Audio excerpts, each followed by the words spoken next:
see. We're going to find out how many people are going to be watching. Right up there.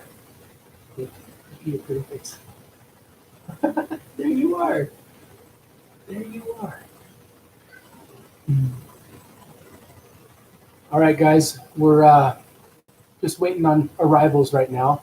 And I've got my sweet girl with us for just a little bit. I just wanted her to be able to say hello. You want to look over there? All right, look right up here and say hello. Hi. Oh, I love that girl. I love her so much. Okay, say, all right, see you later. Right, see you later.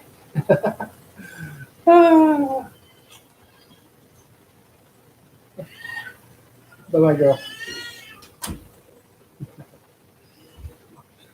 All right.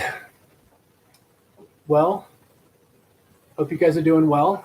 If you're coming in right now, just say hello. I'd love to see who's with me. So I'll get the conversation started.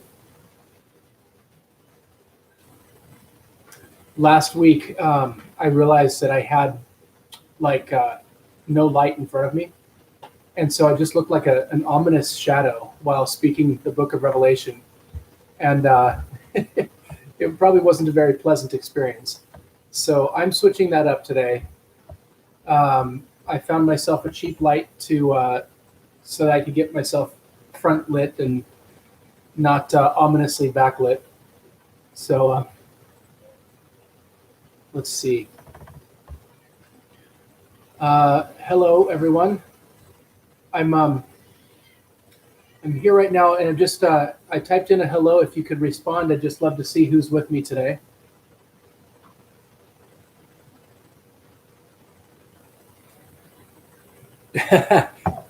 Yeah, Doug. So it was quite an ominous shadow last week, wasn't it? Sorry about that. Yeah, this is much better, but it's weird to have a light right in front of me. It's like kind of blinding, but I think it is better.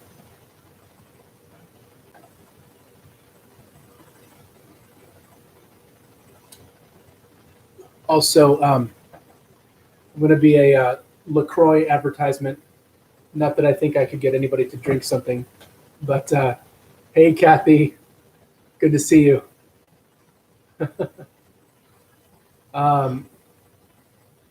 Yeah, it's good to have you. I hope you're doing okay. I hope you're staying out of all the sickness. Although I've heard really good news. This sounds like bad news initially, but it sounds like the numbers of people who had been affected, at least in the LA area, was something like 55 times more. I think they said it was 55 times more than they thought, which sounds scary, except that they know all the deaths from COVID. And so if it's 50 times higher, an amount of people that have been affected, but the death rate stays the same, and that just means that that basically the numbers are very different from what they were expecting. It looks like it may be much more around the level of the flu. Although it is more transmissible, the actual mortality rate is a lot different. So I'm not saying go out and just lick handrails on stairs or something like that, but I am saying I think that we can take a lot more courage than we had before. Good. I'm glad to see that, Kathy, that you're spending time with God. I think this is a time where a lot of people had to realize, oh, I've got to slow down. I've got to take time with my family. I've got to take time with God, and quiet down. It's like a forced Sabbath. It reminds me a lot of the what was it, 490 years that Israel's had to stay out of the Promised Land because they hadn't let the land rest. And no, I think at the time it was 70 years because they had not let it rest for 490. I believe that's what it was. But basically, God gave the land a jubilee, and I think maybe we're in a very similar situation right now, where although there's a lot of bad coming from this as well, I also think that there is a lot of good happening too, because you just see a lot of fathers with their children again. I'm working from home right now, so all the time I'll look out my front window, and almost every time I look out my front window, there's a dad riding bikes with his kids, and it's not just like the same dad; it's like multiple dads riding bikes with the kids, and it's just kind of a beautiful thing to see. It's something that we've needed in this world for a long time. Just fathers re-engaging with their families. So I think it's a very good thing. But let's see. I'm going to wait for a little bit longer before I get started because I want to make sure that we have all the people that we need today. Hey, if you're on right now, I see that we've got a couple people. If you're on, just say hello so I know who's with us. I'd love to be able to communicate with you directly. And as always, by the way, guys, remember that you can send me questions and things like that. I don't guarantee that I'll be able to answer everything. My study in Revelation has been very specific in a certain way. I haven't gotten into, say, like, the battle schemes of Armageddon, like how that takes place. I've looked a little bit into that, but not closely. Or things like, what was the other one I had in mind? Or predicting things. I'm not there, but if you want to ask questions, Doug, did Adam have a belly button? Boy, you know what? I don't think so. And what did God create first, the chicken or the egg? I don't know. Wish I could tell you, but data before details. I'll have to research. I'll have to ask God that before I can give you a better answer. Yeah, I'm sure a lot of these questions could require much more of a long conversation and a phone call. If anybody else is with us, please send me a hello.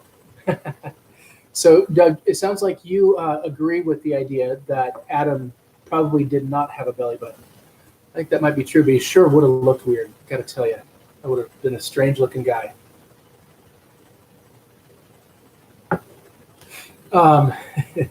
Okay, so we're going to be in Revelation chapter 19. Boy, we've been in some heavy chapters, and yeah, Doug is funny. We've been in some heavy chapters, and I think that it's very important that we understand sort of the context of what God is doing and why. In just a second, let me ask the rest of you guys. Doug and Kathy, do you guys have video, or is it just audio for you? Because Vicky is saying that she has no video. I'm just wondering what's your guys' experience over there.